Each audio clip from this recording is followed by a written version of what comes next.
Hello mga kabibig! Welcome back sa ating bagong YouTube channel. Ito ang pinakamaingay ng YouTuber sa balat ng YouTube. Ako si Kabibig, maglabag-labag na tao with evidence. Wala pa nga at hindi pa nga tapos ang 2025. Madami nang sumabog na mga sikreto na tinatago nila. Ito kabibig DPWH leaks. First Lady Liza Marcos tied to 100 million infra project in Isabela. Hala ka! Si Lisa Marcos may insertions din? Hala ka First Lady Liza Marcos link si FL sa 100 million DPWH projects. First Lady Lisa Marcos has been linked to the so-called DPWH leaks following allegations that she sought, ito na ha, napakamalaki 100 million infrastructure project to be charged i-charge sa DPWH under sa 2025 National Expenditure Program or NEP. So yung 100 million ipasok sa DPWH project or budget under the 2025 National Expenditure Program or NEP. In the report by Billionaire News Channel, the project appeared under the OP classification and carried a note that read, "Care of First Lady Liza Marcos with request letter from District Representative Faustino Inodi referring to the Isabela 6th District lawmaker and incumbent House Speaker." Hala ka! Naku po!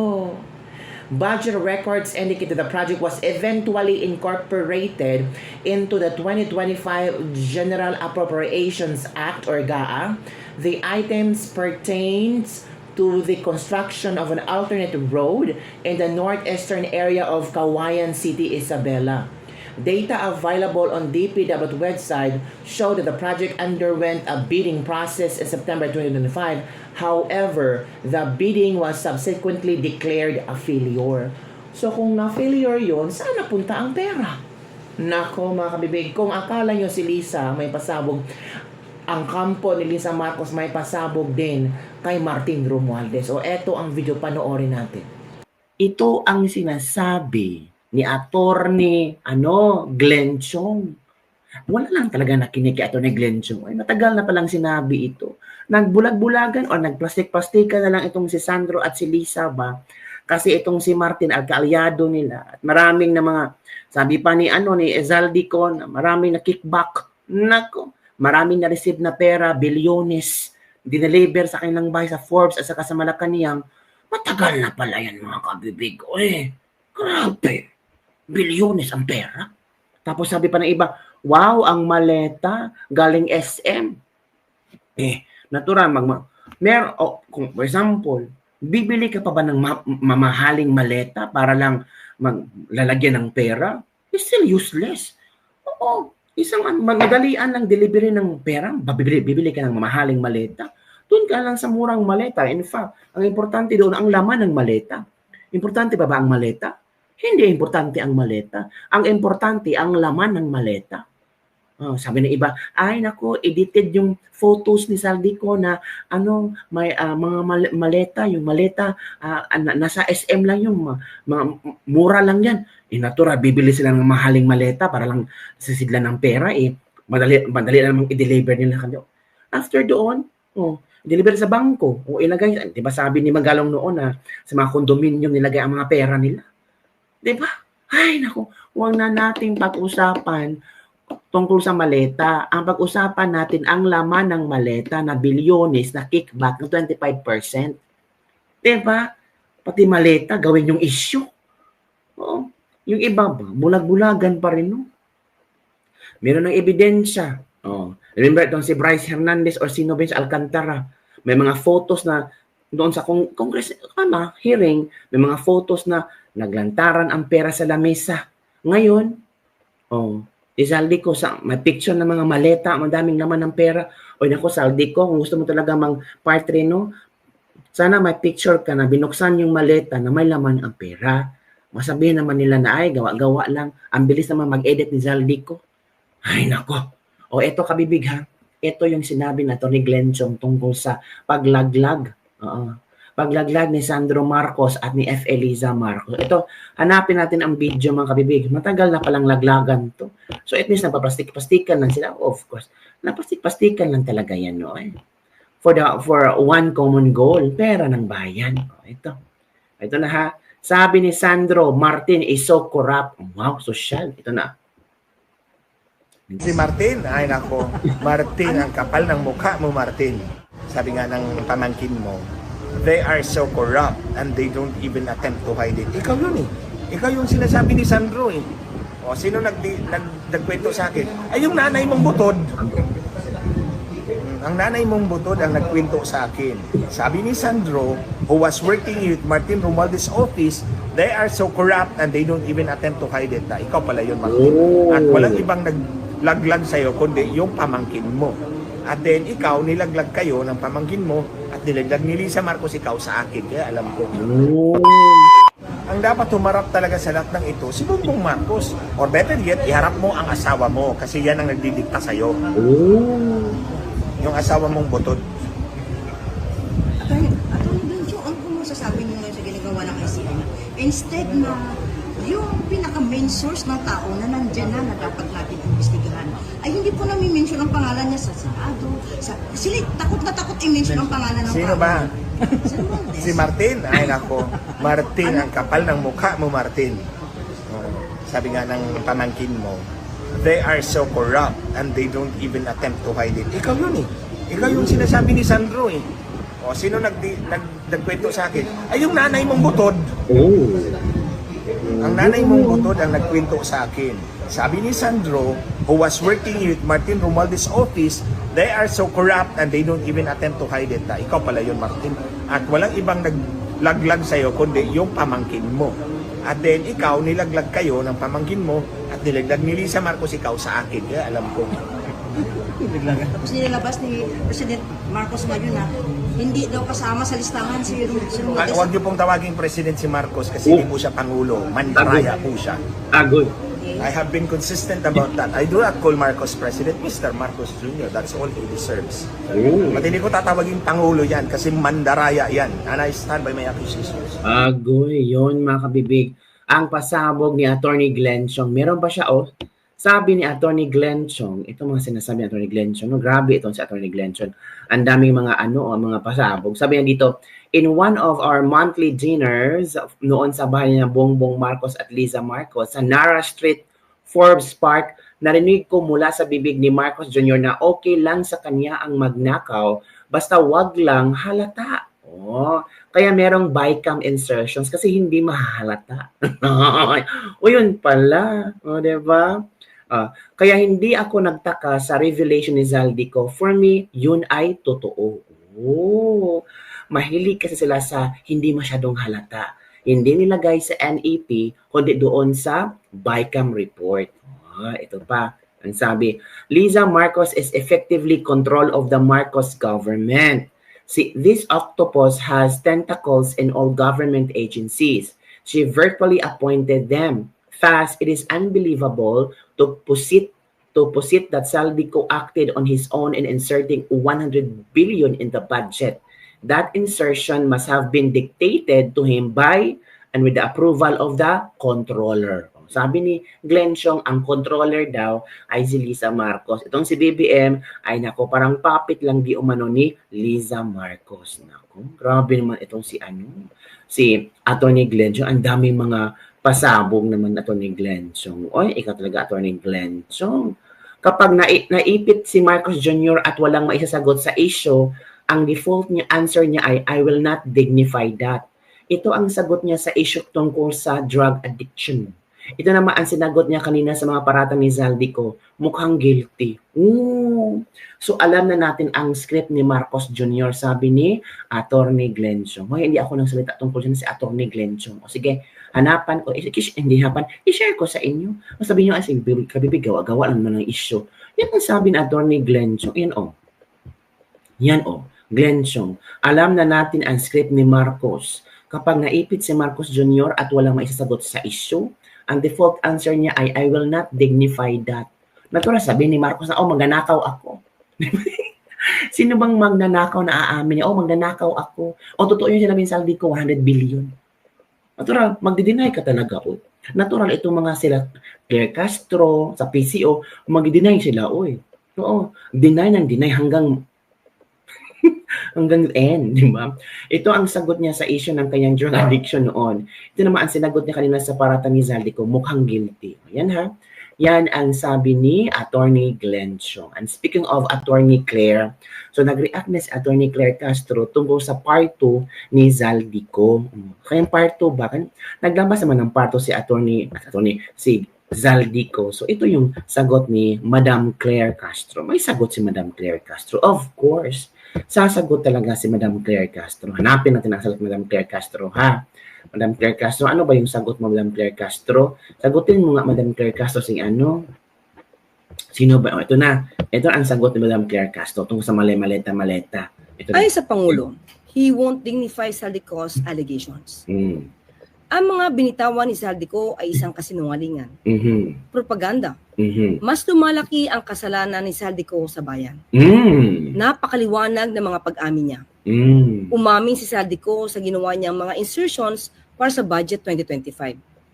Hindi na niya maitatanggi na siya ang taksil sa bayan na naglalagay ng mga insertions para nakawin lamang. At ang mga insertions na ito na nagpabago sa National Expenditure Program o NEP 2025 ang siyang ikinagalit ng Pangulo. At nagsabi pa siya na hindi niya makilala ang NEP 2025 na gawa ng ehekutibo na pinasa noon sa Kongreso. Kaya nag-veto ang Pangulo ng line items sa 2025 budget ng halagang 194 billion pesos. Kaya't ang sinasabing pag-insert ng 100 billion pesos ay taliwas sa sinasabi ni Zaldico. Bakit mag-uuto si Secretary Mina ng DBM na mag-insert na 100 billion pesos na proyekto kung tatanggalin at i-veto ang mga proyektong ito? Mas malaki pa ang pinatanggal ng Pangulo na halagang 194 billion pesos kaysa sinasabing pinapa-insert na 100 billion pesos. Ay, talaga ba? Claire Castro, ang ganda mo magsalita. Sa pinakita niya mga maleta, ay mas lalong nalubog sa kumunoy ng kasinungalingan ni Zaldico. Pansinin ang mga pinost na pictures. May petsa January 2024, May 2024, June 2024, August 2024, at October 2024. Samantalang ang binabanggit ni Zaldico ng mga insertions ay para sa budget 2025. Dahil nag-usap daw sila ni Secretary Mina noong 2024 nung mag-umpisa ang BICAM process. Pero nag-open ang BICAM noong November 2024. November 2024. Kaya paano ma-deliver di umano ng kanyang mga tao ang mga maleta noong January, May, June, August, at October 2024 kung hindi pa man nagsisimula ang BICAM conference para sa budget 2025? Saan niya kinuha ang pera noong mga buwan ng taong 2024 kung sa budget 2025 manggagaling ang di umano mga deliveries? At mga maleta lamang ang pinakitang ito. Nasaan yung mga sinasabi niyang pera? Kaya nga sabi ko kasi Zaldico, ipalabas mo ang video na kung saan nag-count ka ng pera at nilagay niyo sa maleta.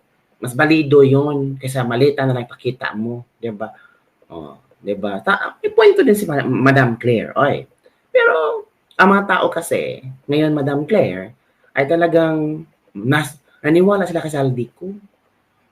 Sige, galingan mo lang Madam Claire ng mga explanation mo ba para may maniniwala din sa iyo. Pero I'm sure naman, yung 18% na mga pro-admin ay of course maniniwala kay Madam Claire.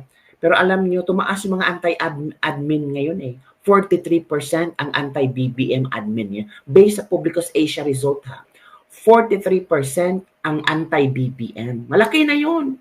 Kumpara sa 18% ng mga pro-BBM admin. So natural, yung pro-BBM admin, maniniwala talaga sila sa explanation ni Madam Claire. Pero yung 43% ng mga anti-BBM admin, of course, maniniwala yung kay Zaldico. Paano seryosohin si Zaldico sa panawagan niya na paimbestigahan ang mga pangalang nabanggit niya? Kung ngayon pa lang sa video niya ay kitang-kita na ang mga gawa-gawang kwento. Sa ating pagsusuri, Dapat lamang maimbestigahan si Saldico Dapat para yun. malaman nating lahat kung saan nanggagaling ang kanyang kasinungalingan.